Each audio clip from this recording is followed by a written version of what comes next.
Fascism, یہ لفظ سنتے ہی ذہن میں کیا آتا ہے؟ طاقت، کنٹرول، قوم پرستی؟ چلیے آج ہم ان سب سے آگے بڑھ کر اس نظریے کے پیچھے چھپے ایک بالکل ہی حیران کن فلسفے کو بے نقاب کرتے ہیں۔ جب ہم فاشزم کا نام سنتے ہیں نا تو کچھ تصورات فوراً سامنے آتے ہیں۔ سب سے پہلے طاقت، پھر اس طاقت کو قائم رکھنے کے لیے کنٹرول، اور ہاں، ان سب کو جوڑنے والی ایک شدید قسم کی قوم پرستی۔ یہی وہ تصویر ہے جو ہم سب جانتے ہیں، ٹھیک ہے نا؟ لیکن سوال یہ ہے کہ کیا یہ پوری حقیقت ہے؟ لیکن کیا ہو اگر فیشزم کی اصل بنیاد ان میں سے کوئی چیز ہو ہی نہ؟ کیا ہو اگر اس کی جڑیں طاقت یا سیاست میں نہیں بلکہ ایک بہت گہرے، ایک آپ کہہ سکتے ہیں روحانی خیال میں ہو؟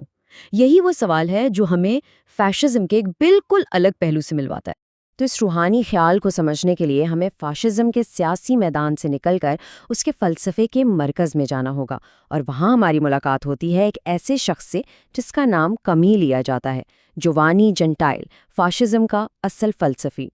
جنٹائل کا فلسفہ، جسے ایکچول آئیڈیلزم کہتے ہیں، ایک بہت ہی ریڈیکل خیال پر مبنی ہے کہ حقیقت کہیں باہر موجود نہیں ہے بلکہ اسے ہمارا ذہن، ہماری سوچ تخلیق کرتی ہے۔ آسان لفظوں میں اگر سمجھیں تو دنیا ویسی نہیں ہے جیسی وہ ہے بلکہ ویسی ہے جیسا ہم اسے سوچتے ہیں۔ اور یہ ایک چھوٹا سا جملہ اطالوی فیشزم کی ہر چیز کی بنیاد ہے، ہر چیز کی۔ اب دیکھیے، یہ خیال کہیں سے اچانک نہیں ٹپکا، اس کی جڑیں فلسفے کی تاریخ میں بہت بہت گہری ہیں۔ یہ سلسلہ شروع ہوتا ہے افلاطون سے، جس نے کہا تھا کہ اصل حقیقت ہماری مادی دنیا میں نہیں بلکہ مثالی شکلوں میں ہے۔ پھر ہیگل نے اس میں کائناتی روح کا تصور ڈالا، اور پھر آئے جنٹائل، جنہوں نے اس سلسلے کو انتہا پر پہنچا دیا۔ انہوں نے کہا کہ ہر فرد کا ذہن ہی اس حقیقت کو تخلیق کرتا ہے۔ جنٹائل کا یہ قول ان کے فلسفے کا نچوڑ ہے۔ وہ کہہ رہے ہیں کہ کوئی بھی چیز، پہاڑ، دریا، عمارت، اس وقت تک وجود نہیں رکھتی جب تک کوئی ذہن اسے سوچ نہ لے۔ ہمارے شعور کے بغیر مادی دنیا بے معنی اور غیر موجود ہے، سوچ ہی تخلیق ہے۔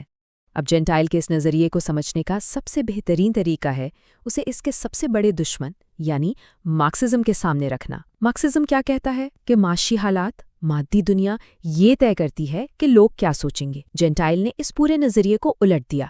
انہوں نے کہا نہیں، سوچ، شعور یہ طے کرتا ہے کہ مادی دنیا کیسی ہوگی۔ اور یہ صرف کوئی فلسفیانہ بحث نہیں تھی، یہ وہ بنیادی اختلاف تھا جس نے 20ویں صدی میں فاشزم اور کمیونزم کو ایک دوسرے کا جانی دشمن بنا دیا۔ لیکن جنٹائل اکیلا نہیں تھا۔ اس نے ایک ایسے فکری ماحول میں اپنے نظریات پیش کیے جو پہلے ہی روایتی اقدار کے خلاف بغاوت کے لیے تیار تھا، اور اس بغاوت کا سب سے بڑا نام تھا فریڈرک نیچا۔ نیچا نے ان تمام اقدار پر حملہ کیا جن پر جدید مغربی تہذیب کھڑی تھی، خاص طور پر مساوات کے نظریے پر۔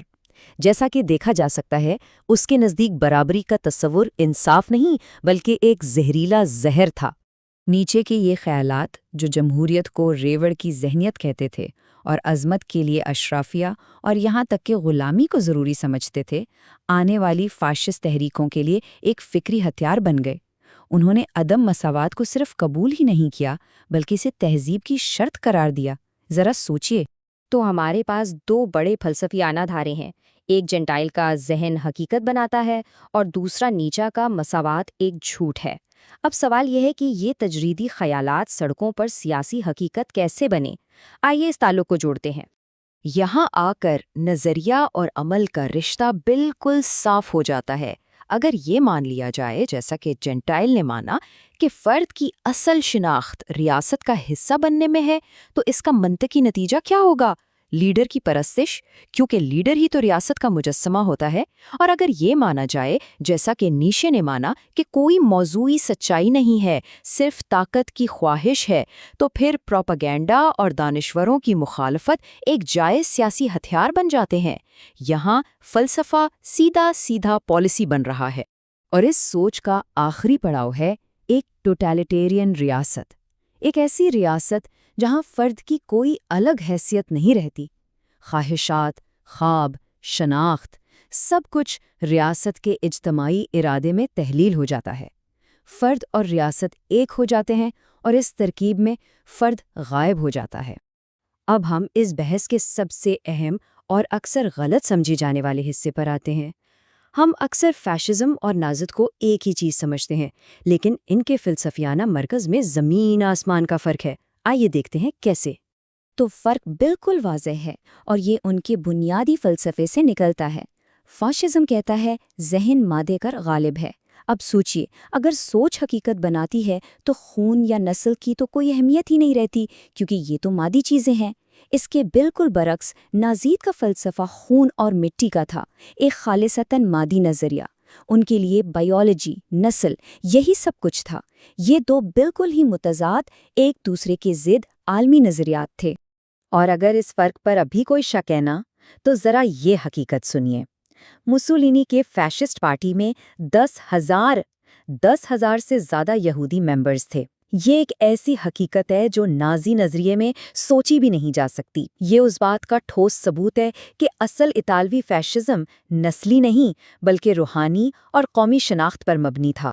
تو یہ ہے وہ بنیادی فلسفیانہ نقطہ۔